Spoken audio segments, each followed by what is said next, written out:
Would you risk losing everything to help a complete stranger? On a freezing morning, Emily was rushing to the most important interview of her life. Suddenly, something made her stop. An elderly man had fallen to the ground, completely ignored by everyone. She had just seconds to decide, help him or keep going. Emily had no idea, but that choice would change the fate of several lives forever. And what happened next? No one could have ever imagined. Emily's hands trembled as she knelt beside the fallen man on the cold concrete. Her heart was racing, not just from the shock of seeing someone hurt, but from the crushing weight of what this moment meant. She'd been preparing for this interview at Hawthorne & Co. for weeks, practicing answers in front of her bathroom mirror, rehearsing her elevator pitch until it was perfect. This was her shot, her one chance to escape the cycle of temporary jobs that barely paid rent. The elderly man, George, looked up at her with eyes that held decades of wisdom and pain. Blood trickled from a cut on his forehead, and his grey suit was torn at the knee. "Don't worry about me, dear," he whispered, his voice shaky but kind. "You look like you have somewhere important to be." Emily glanced at her phone. 2:47 p.m. The interview was at 3 p.m. sharp, and she was still 20 minutes away by subway. Around them, the subway station buzzed with the indifferent rhythm of city life.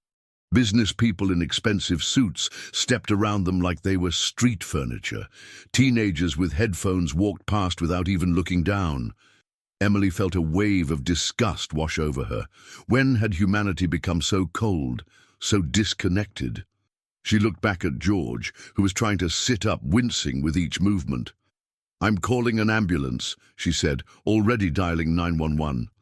George tried to protest, but Emily wasn't having it. "Listen, I know we don't know each other, but nobody deserves to be alone when they're hurt." Her voice was firm, but her eyes kept darting to the subway entrance. Every second that passed felt like another nail in the coffin of her dreams. The 911 operator's voice crackled through her phone. "Emergency services, what's your emergency?" Emily explained the situation, her voice steady despite the chaos in her mind. She gave the exact location, described George's injuries, and answered every question with practiced calm. Years of taking care of her sick grandmother had taught her how to handle medical emergencies, but this felt different, more personal, more consequential. As they waited for the ambulance, Emily found herself really looking at George for the first time. Despite his fall, there was something distinguished about him. The way he held himself, the quality of his clothes, the genuine warmth in his eyes. "What's your name, Angel?" he asked, and Emily almost laughed at the irony. She felt anything but angelic right now. She felt like she was throwing her future away. "Emily Carter," she replied, helping him lean against a nearby pillar. "And you are?" "George," he said simply, not offering a last name. There was something he wasn't saying. Emily could sense it in the way his eyes flickered, in the slight pause before he spoke. But she didn't push. Sometimes strangers needed to keep their secrets, and she respected that. The minutes ticked by like hours. Emily's phone buzzed with a text from her best friend Sarah. "Good luck today. You're gonna kill it." The irony wasn't lost on her. She was about to kill it, all right. Kill her chances of ever working at a prestigious company like Hawthorne & Co. She looked down at George, who was now looking more alert, and made a decision that would change everything. "You know what?" she said, sitting down beside him on the cold concrete. "Some things are more important than job interviews." George's eyes widened, and for a moment Emily could have sworn she saw something like pride flash across his face. Neither of them knew that this moment, this choice, would set in motion a chain of events that would transform their lives in ways they never imagined. Sometimes the universe tests us not with what we gain, but with what we're willing to sacrifice for others. Comment below where you're watching this story from. We'd love to know how far our stories are reaching. Emily Carter had learned early in life that dreams were luxuries for people who could afford them. Born to a single mother who worked 3 jobs just to keep food on the table, Emily grew up in a cramped apartment in Brooklyn where the walls were thin and the hope was even thinner. Her mother, Rosa, cleaned office buildings at night and houses during the day, coming home with hands so raw they looked like they'd been scrubbing concrete. Emily would fall asleep to the sound of her mother's tears and wake up to the smell of instant coffee and determination. When Emily was 12, her grandmother moved in with them. Abuela Carmen was a force of nature, a woman who'd fled poverty in El Salvador only to find a different kind of struggle in America. But she brought something Emily had never had before, someone who believed in her potential. "Mija," she would say, helping Emily with homework at the kitchen table, "education is the only thing they can't take away from you." Carmen worked as a seamstress, her fingers dancing across fabric late into the night, saving every penny for Emily's future. High school was a blur of scholarships, applications, and part-time jobs. While her classmates worried about prom dates and college parties, Emily was calculating how many hours she'd need to work to afford textbooks. She graduated valedictorian, but the celebration was bittersweet. Carmen had been diagnosed with cancer just months before graduation. Emily watched her grandmother fight the disease with the same fierce determination she'd brought to everything else in life. College was community college first, then a state school on partial scholarship. Emily worked in the campus library, at a local diner, and anywhere else that would hire her. She studied business administration because it felt practical, safe, something that could lead to a stable job. She wasn't chasing passion, she was chasing security, the kind her family had never known. Her grades were perfect, not because she loved the material, but because failure wasn't an option. Carmen died during Emily's junior year. Emily held her grandmother's hand as she took her last breath, and with it went the last person who truly believed in her potential. The funeral was small, attended mostly by neighbors and fellow seamstresses who'd known Carmen's generous heart.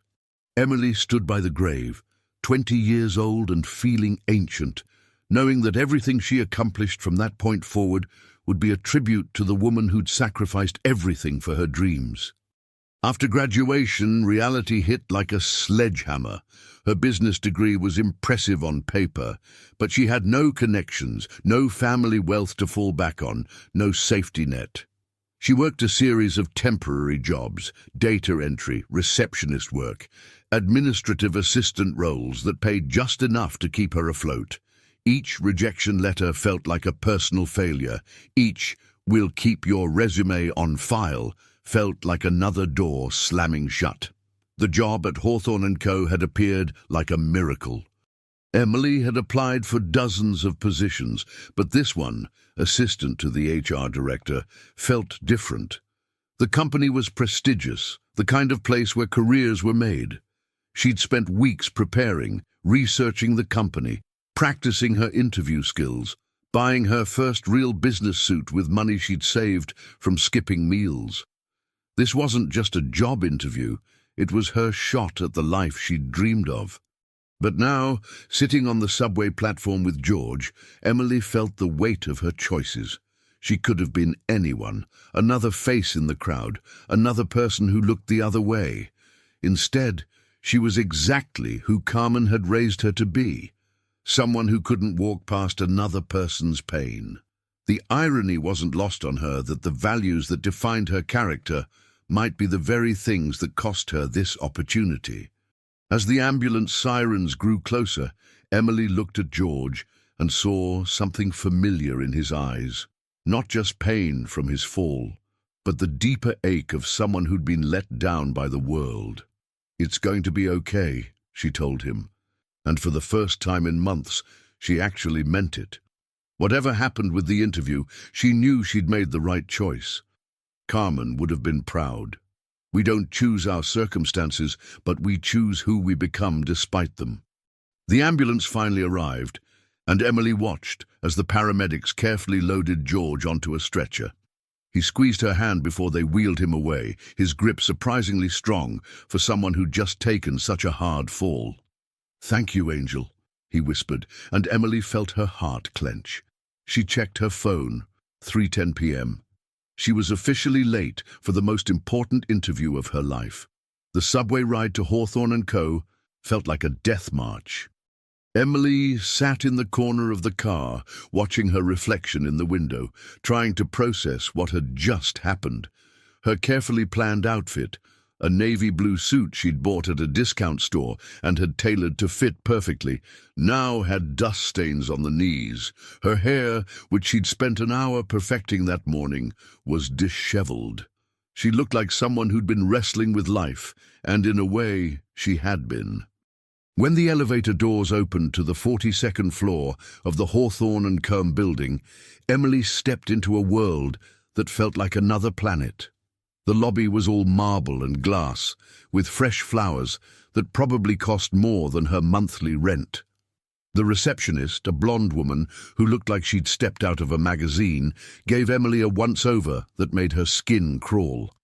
"You must be Emily Carter," she said, her voice dripping with barely concealed disdain. "Mr. Reynolds is waiting for you. You're quite late."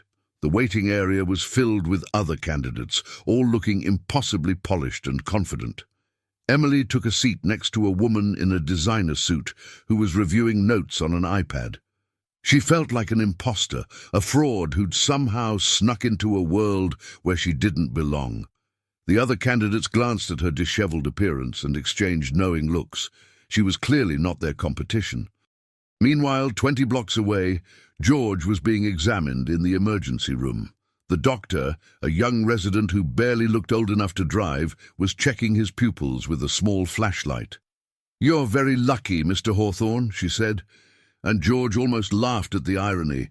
Lucky? He'd been walking the same route for 5 years, ever since Margaret died, trying to feel close to her memory. Today, for the first time, he'd felt something different. He'd felt seen. The doctor continued her examination, but George's mind was elsewhere. He was thinking about Emily, about the way she'd looked at him, not with pity, but with genuine care. It had been so long since someone had looked at him like that, since someone had seen him as more than just a lonely old man. His son was busy with his own life, his grandchildren lived across the country, and his grandson, Ethan, well, Ethan was too busy running the company to notice that his grandfather was slowly disappearing. Back at Hawthorne & Co., Emily was finally called into the interview room. The space was intimidating. A long conference table surrounded by 5 executives, all looking at her with expressions that ranged from skeptical to openly hostile. The head of HR, a stern woman named Ms. Patterson, gestured for Emily to sit. "Ms. Carter, you're 23 minutes late. Would you care to explain?" Emily took a deep breath and decided to tell the truth. "I'm sorry for being late. I was on my way here when I saw an elderly man fall on the subway platform. He was injured, and I couldn't just leave him there alone. I stayed with him until the ambulance arrived." The silence in the room was deafening. She could see the executives exchanging glances, and she knew how her story sounded. Like a convenient excuse from someone who couldn't manage their time properly. "I see," Ms. Patterson said, her voice clipped and professional.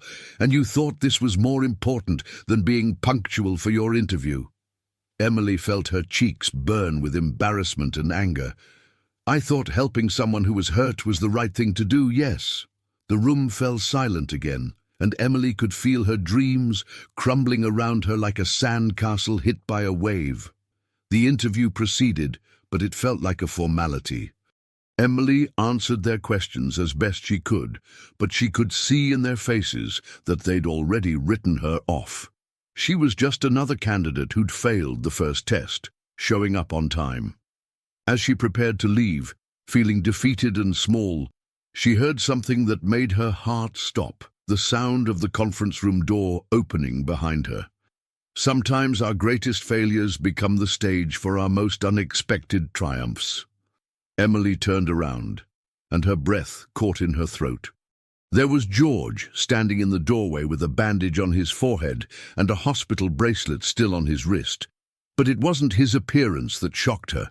It was the way every single person in that room suddenly stood up, their faces transforming from skeptical to reverent in an instant. The man she'd helped off the subway platform wasn't just any elderly stranger. He was clearly someone important. "Grandfather!" a voice called out from behind the executives, and Emily watched as a tall man in an expensive suit pushed through the group. This had to be Ethan Hawthorne. She recognized him from the company website.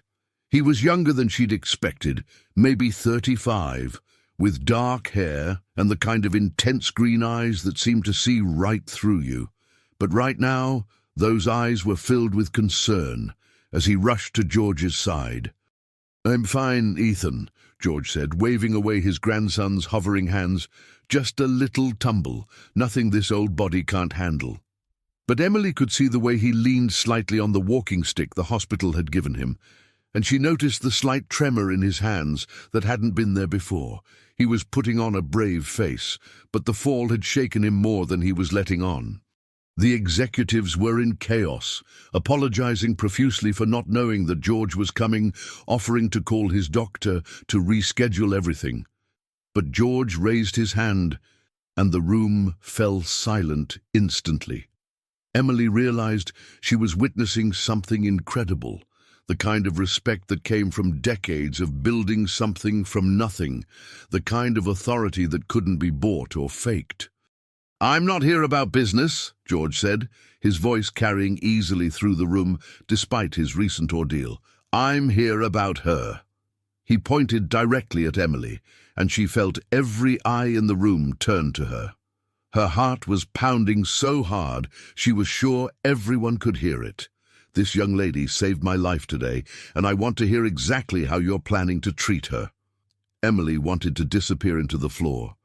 This wasn't how she'd imagined her first impression at Hawthorne and Co., being championed by an injured old man while looking like she'd been through a hurricane. But there was something in George's eyes, a warmth and determination that reminded her so much of her grandmother Carmen. He wasn't just standing up for her, he was seeing her the way Carmen used to see her, as someone worth fighting for. Ethan was staring at Emily with an expression she couldn't read. It was intense, almost searching, like he was trying to solve a puzzle.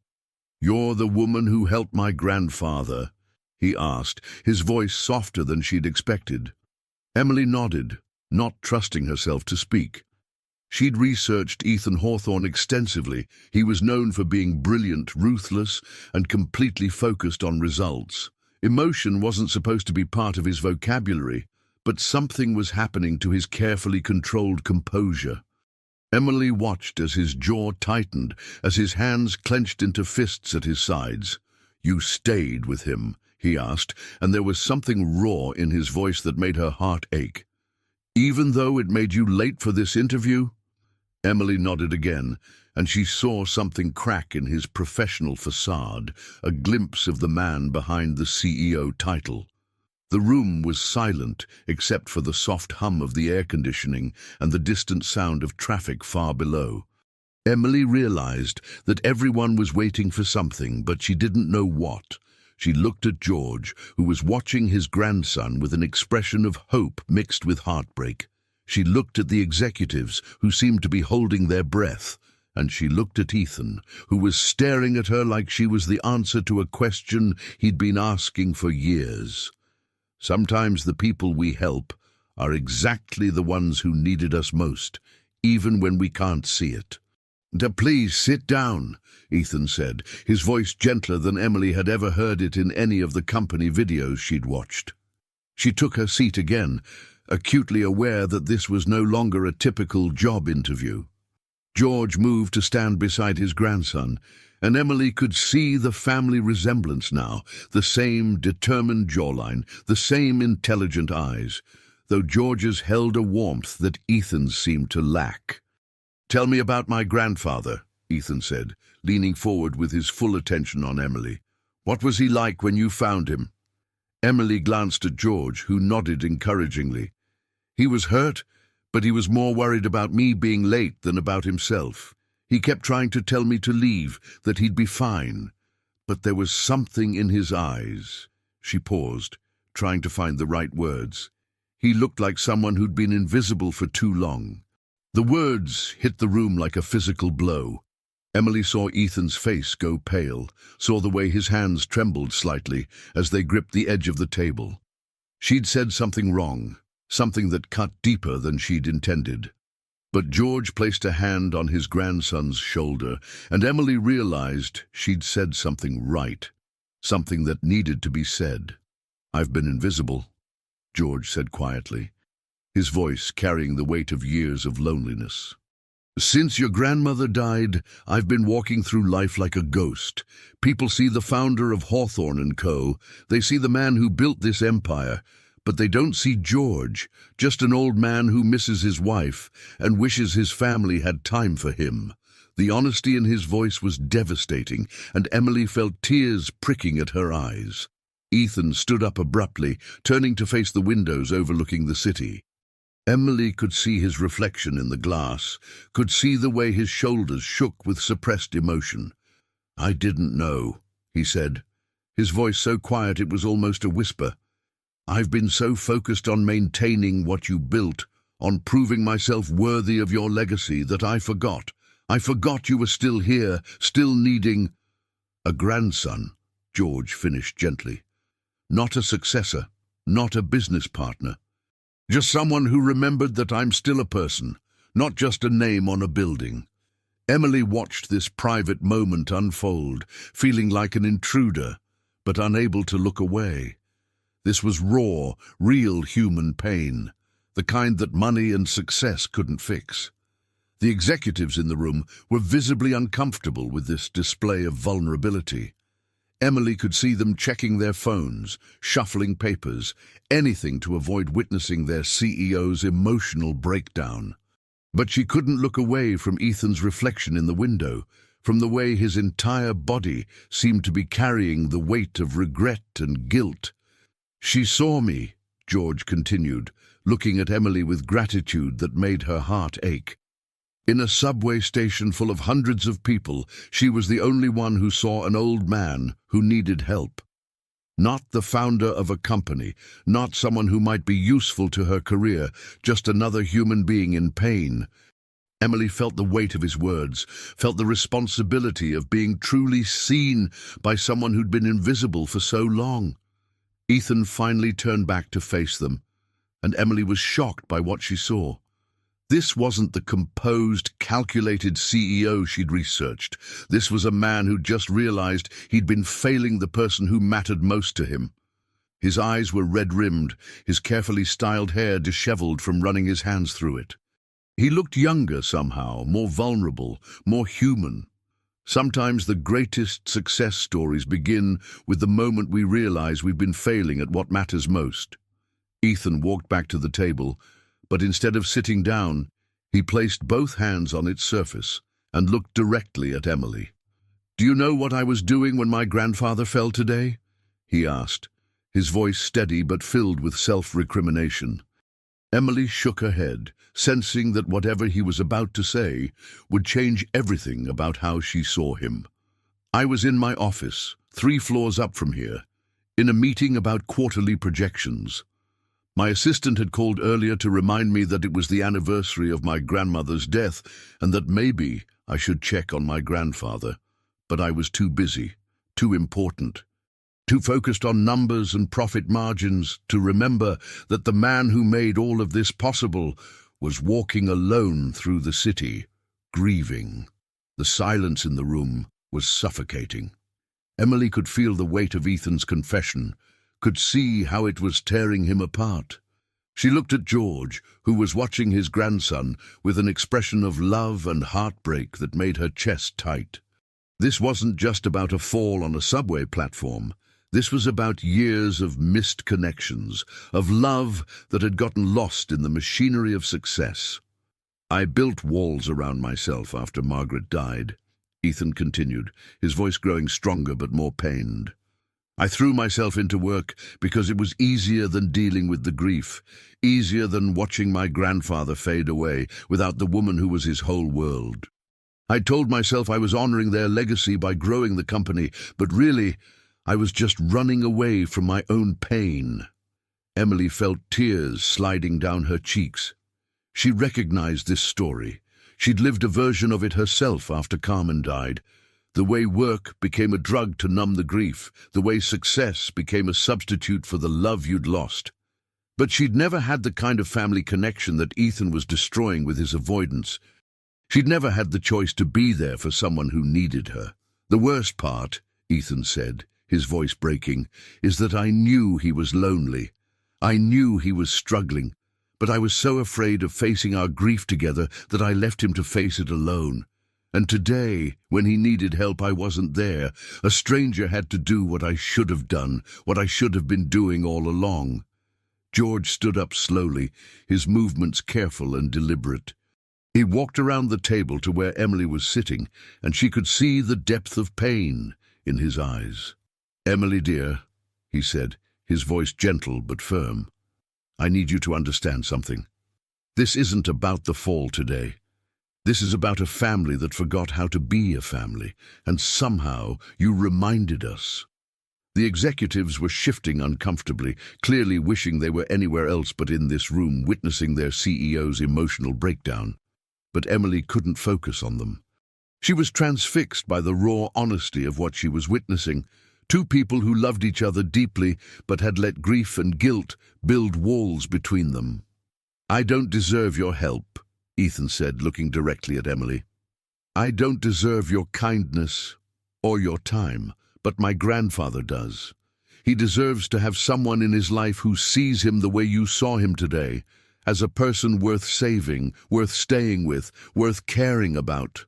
Emily felt something shift inside her chest, a recognition that this moment was bigger than a job interview, bigger than her career aspirations. She was witnessing the moment when a family began to heal, and somehow, impossibly, she was part of it. The weight of that responsibility was terrifying and exhilarating at the same time.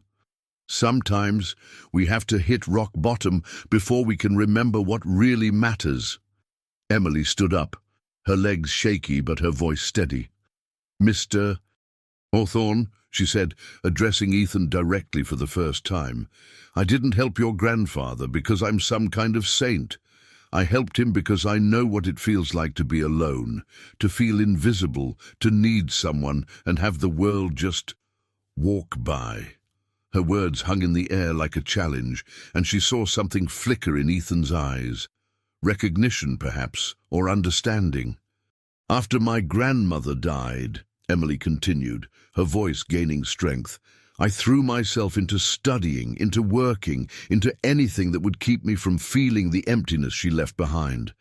I became so focused on building a life she'd be proud of that I forgot to actually live it. I forgot to be the person she raised me to be, someone who stops to help, who sees others' pain, who chooses compassion over convenience." George was nodding, tears streaming down his weathered cheeks. "That's exactly what Margaret used to say," he whispered. "She'd say that success without compassion is just expensive loneliness." Emily felt her heart clench at the pain in his voice, at the way he spoke about his wife like she was still just in the next room, waiting for him to come home. Ethan moved closer to his grandfather, and Emily watched as 35 years of careful emotional distance began to crumble. "Grandpa," he said, and his voice was that of a child seeking forgiveness. "I'm so sorry. I thought I was honoring Grandma's memory by building the company, but I was really just running away from missing her, and I left you to miss her alone." "Oh, my boy," George said, pulling Ethan into a hug that was decades overdue. Emily watched as the powerful CEO she'd researched disappeared completely, replaced by a grandson who'd forgotten how to grieve with the people who loved him. The embrace was fierce and desperate, filled with years of unsaid words and unshared tears. The executives in the room were witnessing something unprecedented, their unflappable leader breaking down completely. But Emily could see that this wasn't weakness. It was the beginning of strength. It was the moment when Ethan stopped running from his humanity and started embracing it. She thought of Carmen, of how proud her grandmother would be to see her in this moment, part of something bigger than herself. "I want to change," Ethan said, pulling back from George, but keeping his hands on his grandfather's shoulders. "I want to be the kind of person who shows up, who doesn't hide behind work, who remembers that the people we love are more important than the things we build." Emily could see the sincerity in his eyes, the determination that had built an empire now focused on rebuilding a family. "But I don't know how," Ethan admitted, his voice vulnerable in a way that made Emily's heart ache. "I've been the CEO for so long, I've forgotten how to be a grandson. I've forgotten how to be human." He looked at Emily with something that might have been hope. "But you remember. You remembered today when it mattered most." Emily felt the weight of his words, felt the responsibility and the opportunity they represented. "Being human isn't something you forget," she said gently. "It's something you choose, every day, in every moment. You chose to be vulnerable just now. You chose to admit you were wrong. You chose to hug your grandfather instead of maintaining your professional distance. You're already remembering. Healing begins the moment we stop running from our pain and start walking toward each other." George released his grandson and turned to face Emily, his eyes bright with a clarity that hadn't been there before. "Emily, dear," he said, his voice carrying the authority of someone who'd spent decades making decisions that changed lives. "I want to offer you a position at Hawthorne & Co., not the assistant position you applied for, but something more significant, something that matches the caliber of person you've proven yourself to be." Emily felt the floor tilt beneath her feet. What do you mean?" she asked, her voice barely above a whisper. She looked around the room at the executives, who were watching this unfold with expressions ranging from shock to barely concealed panic. This wasn't how corporate decisions were made. In emotional moments, in conference rooms filled with tears and confessions. "I want you to be our Director of Human Resources," George continued, his voice gaining strength with each word. "Not just managing personnel files and processing paperwork, but helping us remember that this company is made up of people, not just profit margins. I want you to help us build a culture where what you did today, stopping to help someone in need, is valued as much as quarterly earnings." The silence in the room was deafening. Emily could hear her own heartbeat, could feel the weight of every eye in the room on her. This was impossible. She'd come here for an entry-level position, barely qualified for that, and now she was being offered a director-level role. It felt like a dream, or maybe a nightmare. She couldn't tell which. "I can't," Emily said, her voice shaking. "I don't have the experience, the qualifications. I'm nobody special, Mr. Hawthorne. I just did what anyone should have done." But even as she said the words, she knew they weren't true. She'd been the only one who'd stopped, the only one who'd seen George as more than an obstacle in her path.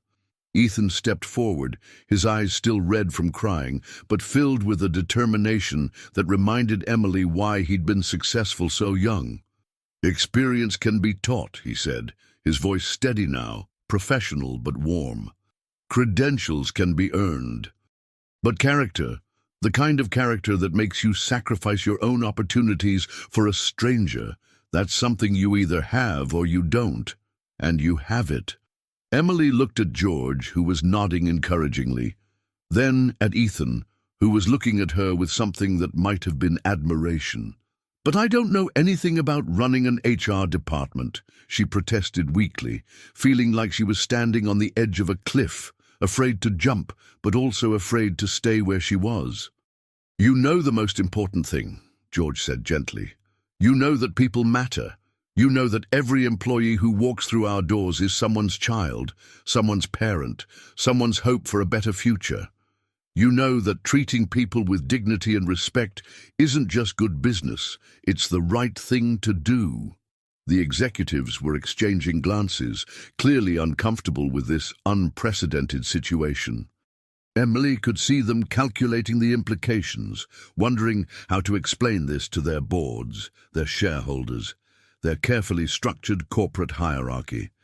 But she could also see something else in their eyes, a recognition that they were witnessing something extraordinary. "I need time to think," Emily said, her mind racing. This was everything she'd ever dreamed of, and more, but it felt too big, too sudden, too much like a fairy tale to be real. This is life-changing. I need to be sure I can do justice to your faith in me.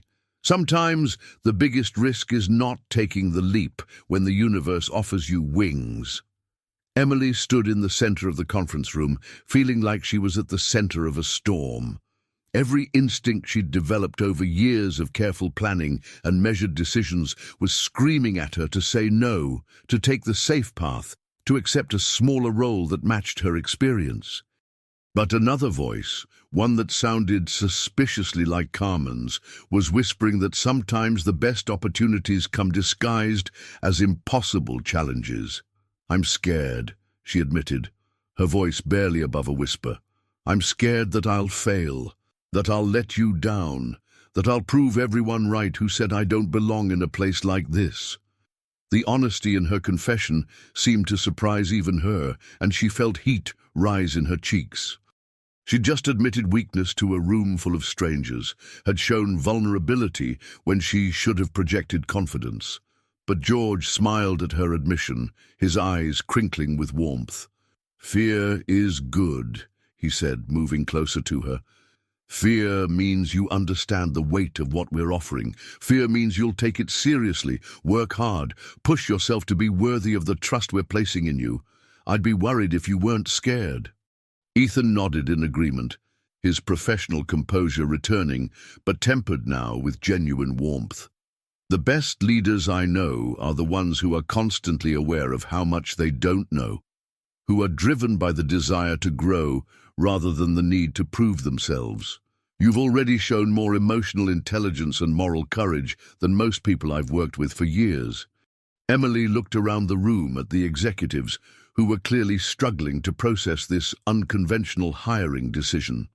She could see the skepticism in their eyes, the barely concealed doubt about whether she belonged in their world of power suits and corner offices. Part of her wanted to save them all the trouble and just say no, to retreat to the familiar safety of her small ambitions. "What if I'm not ready?"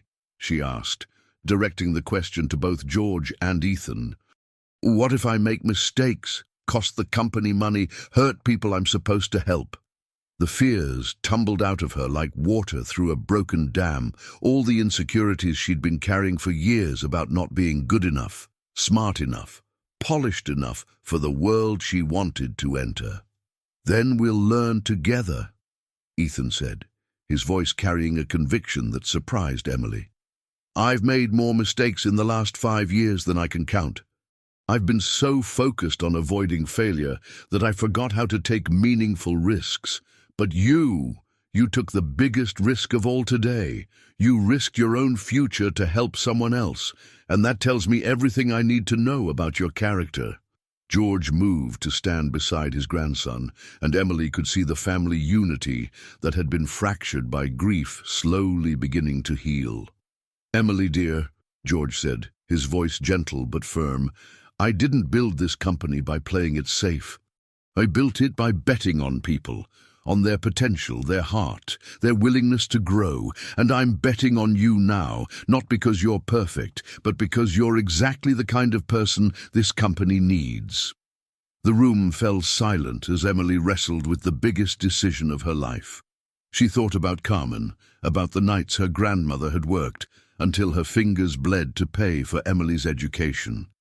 She thought about her mother, cleaning office buildings and dreaming of a better life for her daughter. She thought about all the people who'd believed in her when she couldn't believe in herself. "If I say yes," Emily said slowly, "I want to do this right. I want to learn everything I can, work harder than anyone expects, and prove that your faith in me wasn't misplaced." But I also want to stay true to who I am, the person who stops to help strangers, who sees people as more than just resources to be managed." Ethan extended his hand to her, and Emily could see in his eyes that this moment was as significant for him as it was for her. "Deal," he said simply. "Welcome to Hawthorne & Co.'s Emily Carter. I have a feeling you're going to change everything around here." As Emily reached out to shake his hand, she felt the weight of possibility settling on her shoulders. This wasn't just a job offer. It was a chance to honor everyone who'd believed in her, to build something meaningful, to prove that kindness and success could coexist. The scared girl from Brooklyn was about to become something she'd never imagined possible. Sometimes the greatest act of courage is believing you deserve the dreams others see in you.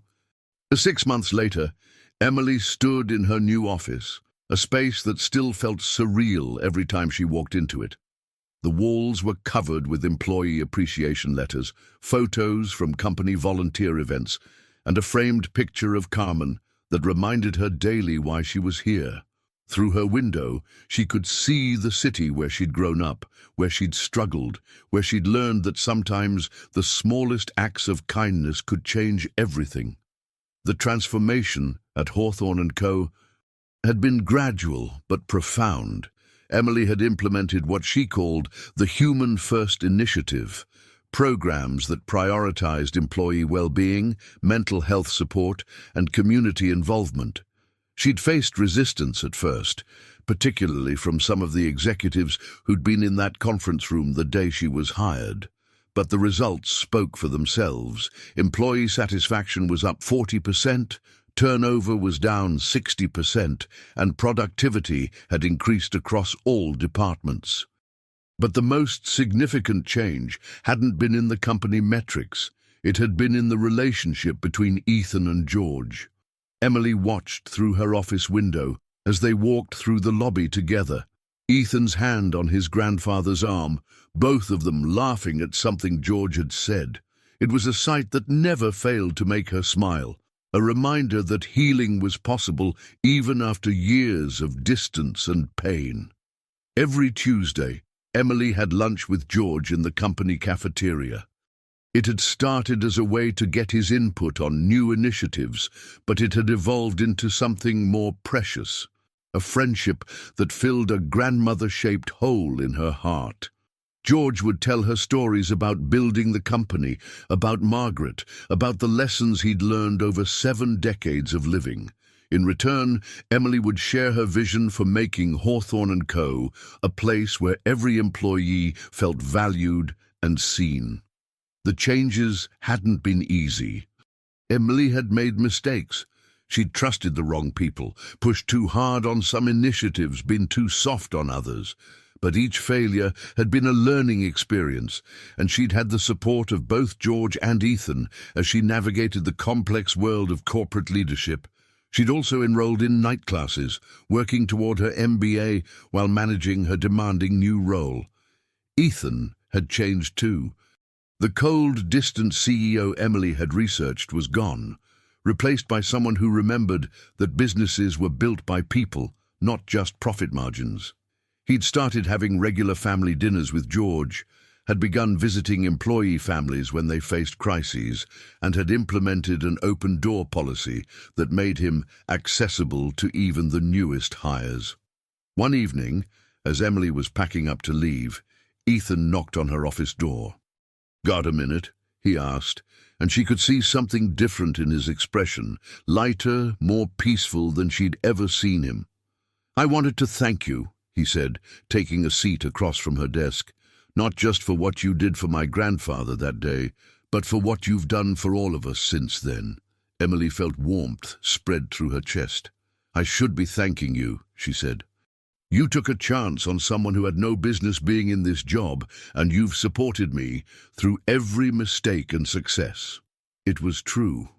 Ethan had been her mentor, her advocate, and somewhere along the way he'd become something more precious, a true friend.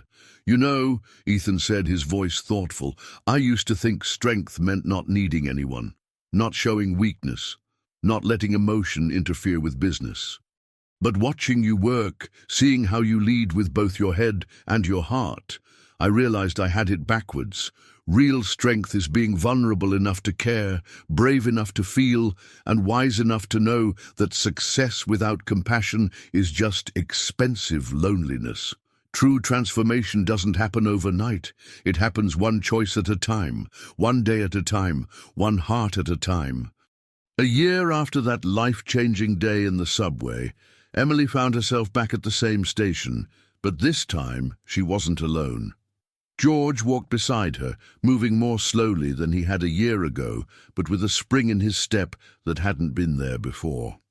They were heading to his quarterly checkup, a routine that had become one of their traditions, a way to honor the day that had brought them together. "You know," George said as they waited for the train, "I have a confession to make." Emily looked at him curiously, noting the mischievous glint in his eyes that usually meant he was about to say something that would surprise her. "I wasn't as hurt that day as I let on. Oh, I was definitely shaken up, and that cut on my head was real enough, but I may have played up the severity a bit." Emily stopped walking, staring at him in shock.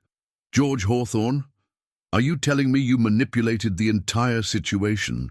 she asked, but she was smiling despite herself. The old man was full of surprises, and she'd learned to appreciate his unconventional approach to life. "Not manipulated," George said, looking somewhat sheepish. "Let's call it strategically enhanced. I could see what kind of person you were from the moment you knelt down beside me. I wanted to test that instinct, to see if you'd stay even when it cost you something important. And I wanted to see how my grandson would react when he met someone who embodied the values we'd built this company on." Emily shook her head, laughing despite herself. "You're impossible," she said, but there was affection in her voice. "Do you have any idea how guilty I felt about being late? How terrified I was that I'd blown my one chance?" George took her arm gently, his expression growing serious. "My dear, you were never going to blow your chance," he said. "From the moment you chose to help a stranger over your own ambitions, you proved you were exactly what we needed. I just wanted to make sure Ethan saw it too." They boarded the train, and Emily found herself thinking about the chain of events that had brought them to this moment. Back at Hawthorne & Co., Ethan was looking out his office window, watching the city bustle below. His secretary buzzed him to remind him about his 3 p.m. meeting, but instead of acknowledging it, he picked up his phone and called Emily. "Cancel my afternoon meetings," he told her. "I'm going to meet you and Grandpa for lunch after his appointment." "Ethan, you don't have to—" Emily started, but he cut her off. "Yes, I do," he said firmly. "I spent too many years putting meetings before family. I'm not making that mistake again." It was a small thing, but it represented everything that had changed about him in the past year. As Emily and George sat in the doctor's waiting room, she reflected on how much her life had transformed. She wasn't just the director of human resources anymore. She was part of a family, a catalyst for change, a bridge between the business world and the human heart. She'd found her purpose in helping others find theirs. "Are you happy?" George asked suddenly, and Emily realized he'd been watching her with that perceptive gaze that seemed to see right through her. Truly happy? Emily considered the question seriously. A year ago, she would have defined happiness as financial security, career success, maybe a nice apartment. Now, she understood that happiness was much simpler and much more complex. "I'm exactly where I'm supposed to be," she said, and meant it completely. "I'm doing work that matters, with people who matter, making a difference in ways I never imagined possible." George smiled, the kind of smile that reached his eyes and made them crinkle at the corners. If this story moved you, leave a like and subscribe to the channel. Share it with someone who needs to be reminded that kindness still exists in the world. Because in the end, we're not measured by what we achieve, but by how many lives we touch along the way. See you in the next video. Thank you for watching, and remember, sometimes saving someone is just the beginning of discovering who we truly are. Sometimes saving someone is just the beginning of discovering who we really are.